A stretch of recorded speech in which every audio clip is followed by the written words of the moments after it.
All right, so back for example 4, I believe.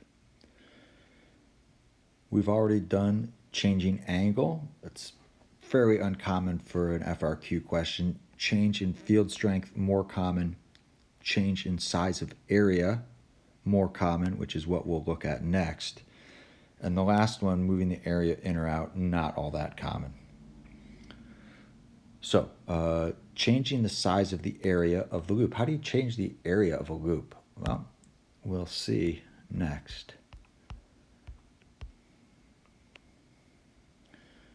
So again, I encourage you to think first about these things.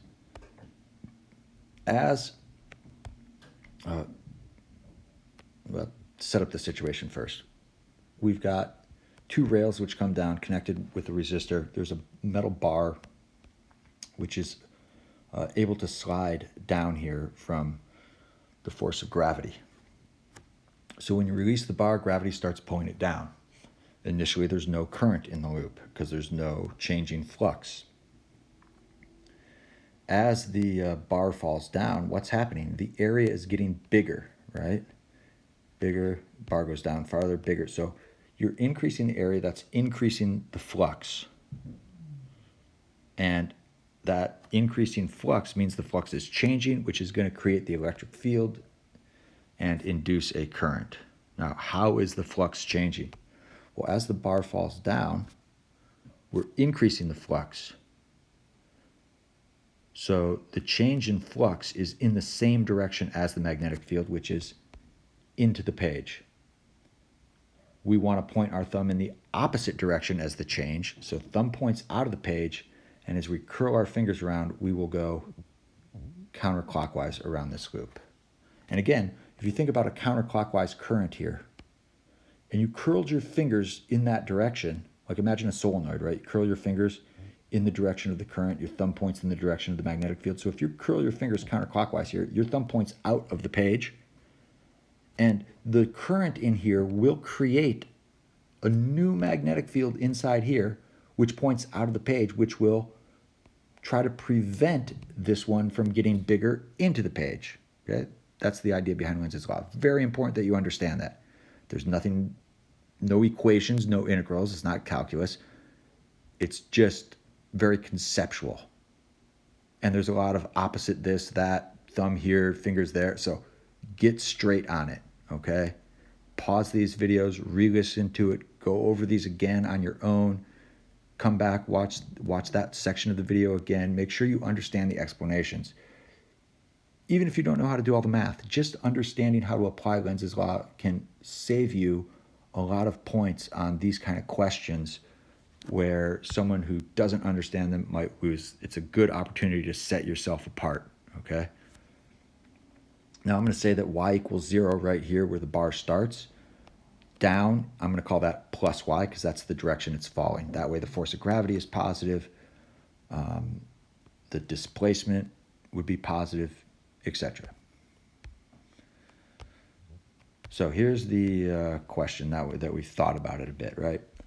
Conducting bar, I described all of that. Release from rest, slides down the rails without friction, that's important. Which way does the current flow in the loop? Well, that was all the thinking we just did. Again, as the bar falls down, the flux increases. When flux increases, it's in the same direction as magnetic field, which is into the page. The current created is going to oppose that. So you want to point your thumb in the opposite direction of the change. The change is into the page, point your thumb out of the page, curl your fingers, and we will get a current here which goes kind of counterclockwise like this, right? That is our I for our loop.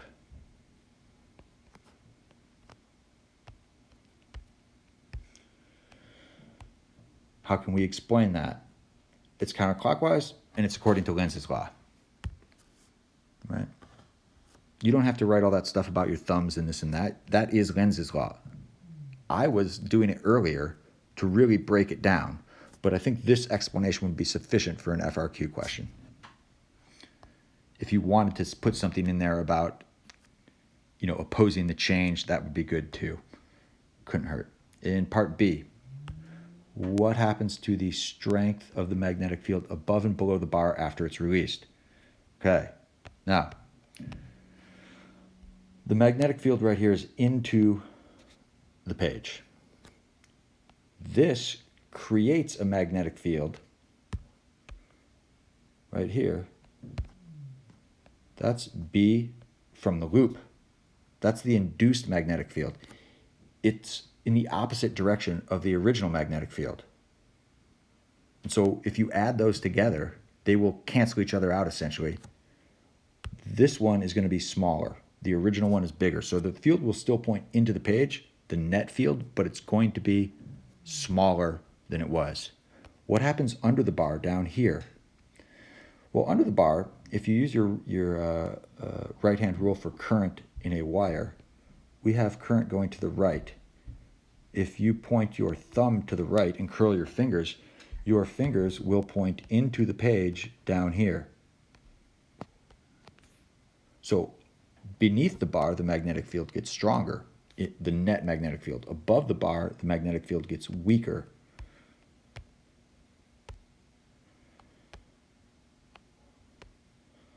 So I summed that up, right? As the current flows, it creates its own magnetic field that's induced, or you could put an L there for the loop. Inside the loop, the induced field will oppose the growing flux, point out of the page, and the net magnetic field will be less than the original.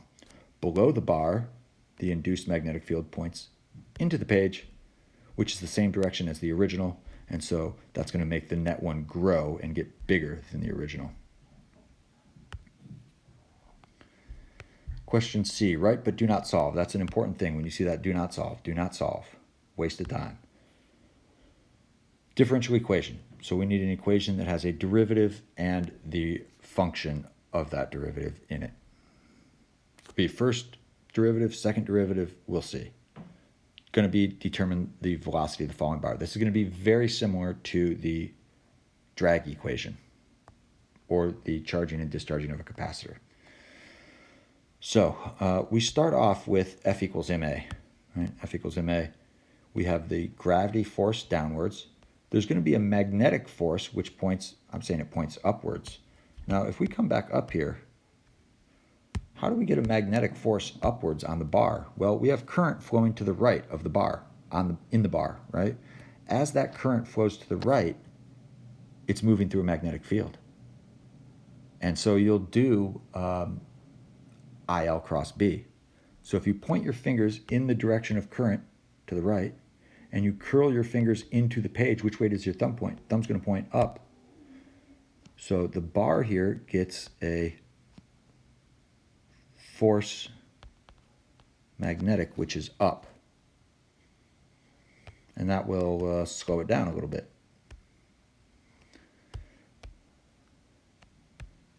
And this magnetic force is IL cross B, which is just going to be ILB, because we're at 90 degrees.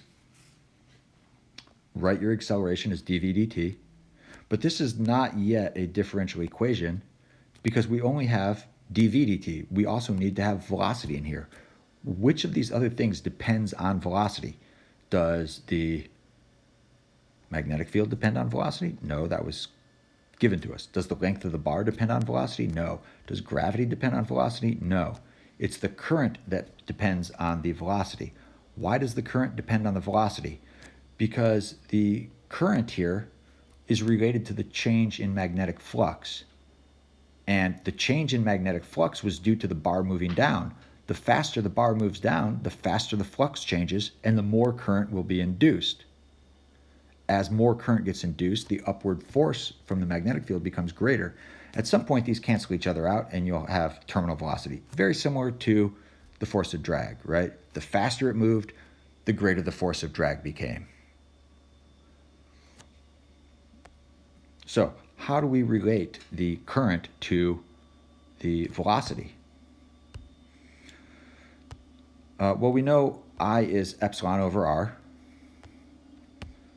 I'll just show you the whole bottom of the page here. I is epsilon over R, that's the voltage over R. And the voltage we get from Faraday's law. Now we're only concerned with the magnitude of voltage. This negative helps you find the direction.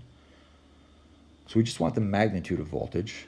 The flux here is BA, that's the magnetic field times the area. And what's the area? The area would be the length of the bar. Area is like length times width, right? This would be the width here, or base times height, right? Area, this area here would be base times height, essentially. How far has it fallen? So it falls a distance of y, and that's going to tell us the area. I suppose that, this y probably should have been defined to be up at the top here so that you started with an area of 0. If you said y was 0 here, you'd have to also include this so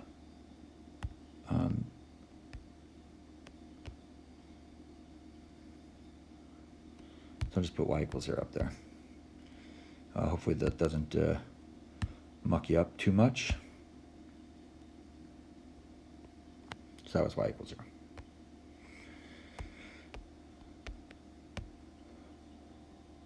So when we plug that in,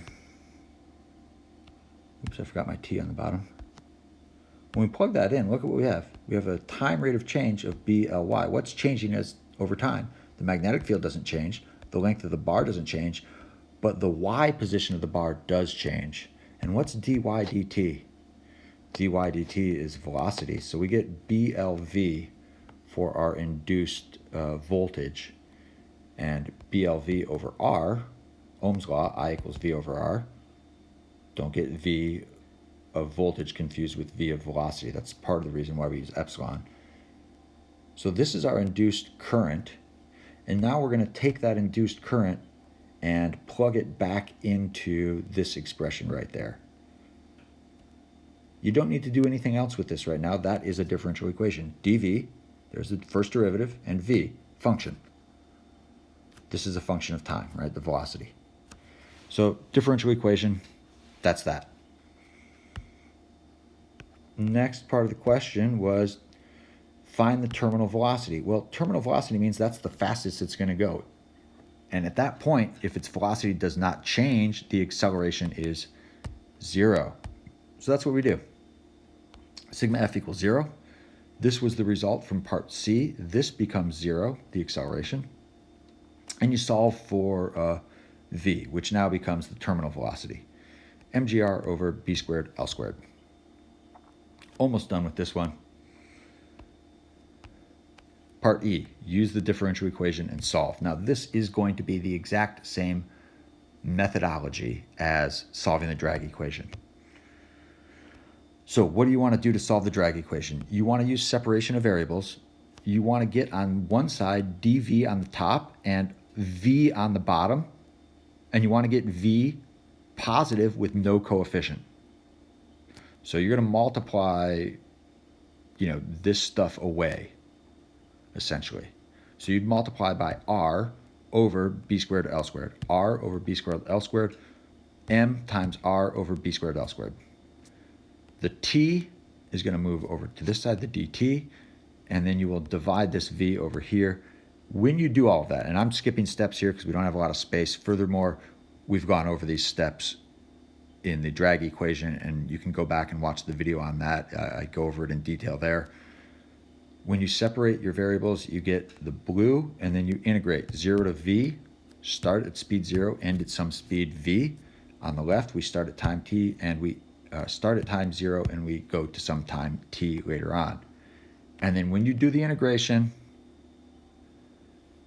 you get ln, plug in, evaluate, all that stuff. This is what you get in the long run, okay? You can see how it looks similar to the drag equation.